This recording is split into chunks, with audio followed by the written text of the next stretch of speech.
contest chair, master ceremonies, fellow Toastmasters. All my life, I've dreamt of the perfect wedding, where my wife and I would be in a beautiful church, with me dressed in a handsome black tuxedo, her in a flowing white gown, holding our hands, repeating our vows of love, saying the words I do, and ending it with a magical kiss. But alas, we were both Bahraini. We were both Muslim, and I could not speak a word of Arabic.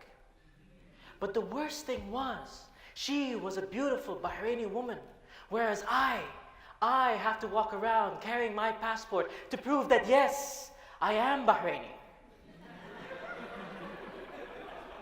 But who cares? I wanted to get married. So I proposed to my wife. And for reasons unknown, she actually said yes. Now this came as a huge surprise to both the families, but nevertheless, they were excited. So excited that they gathered every single family member that they could find and fitted them in the tiniest living room that they had. All on the purpose so they could look at me, talk about me, poke and pinch me like I was some kind of cute little zoo monkey. Of course I couldn't understand anything because everything that was said was spoken in Arabic. But after 3 long hours of being force-fed bananas, the dowry, the venue, the food, the guest list, even the date of the wedding were all decided without my input.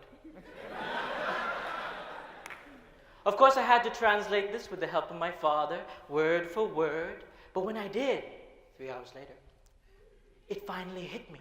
I was getting married 3 weeks from that day. I panicked so much, and I did what every self-respecting man in my position would do: get a loan. So I paid for everything, planned for everything, and set everything in place. But I was still stressed. I was so stressed that I ate, and I ate, and I ate. So much so that the tuxedo and the wedding ring that I had bought 2 weeks before my day could not fit me on my day.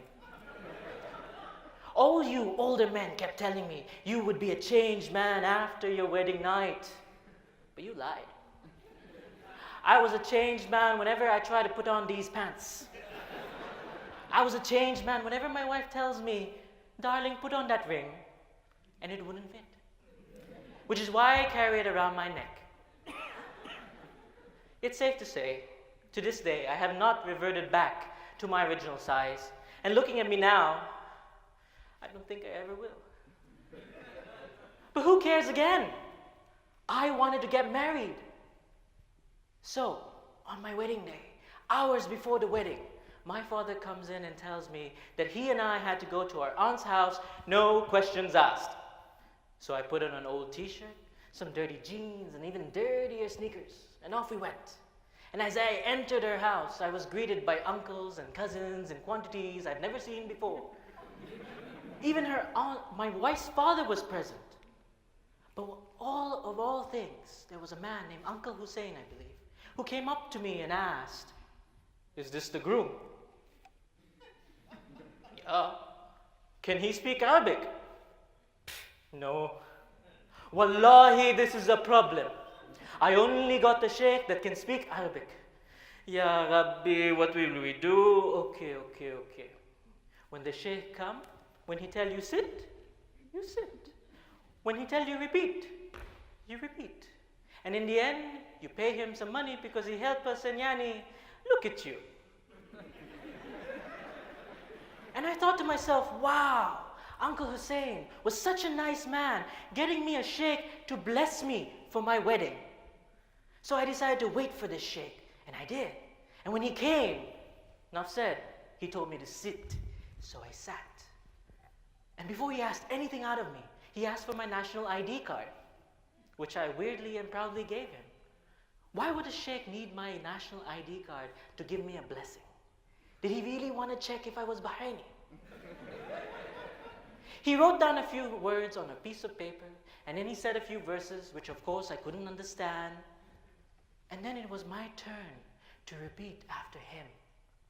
And all that confidence that I had today was gone in that day.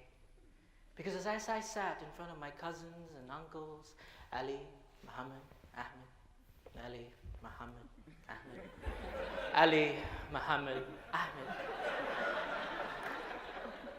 he said the words, Gabaltu, Gabalti, Gabalt. And all that I could muster was coo, cuckoo, cuckoo, cuckoo. And after 15 long minutes of me looking like I wanted to go to the bathroom, repeating after this man, he tells me to sign on that piece of paper, which I did. My wife's father also signs on that piece of paper, which he did. And then he did something peculiar. He raised his hands in the air and he said, Khalas!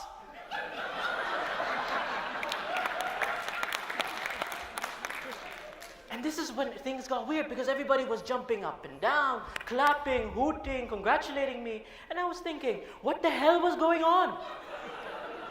I went up to my father, Baba, what's going on? Congratulations, Habibi, you're a man now. Why? Was it because I was blessed? La, Habibi, you're married. Married. Just like that. No talks, no church, not even my wife. Hell, I'm pretty sure I'm married to my wife's father because it's his signature on that piece of paper.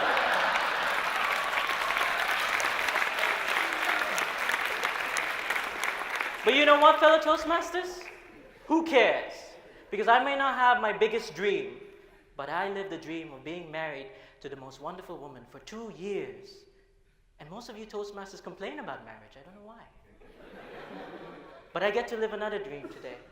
Because after tonight, when I walk the halls of DTAC with my wife in my arm, many of you Toastmasters who do not know me will think, how did that Filipino man get that wife? And all I will say is, Khalas.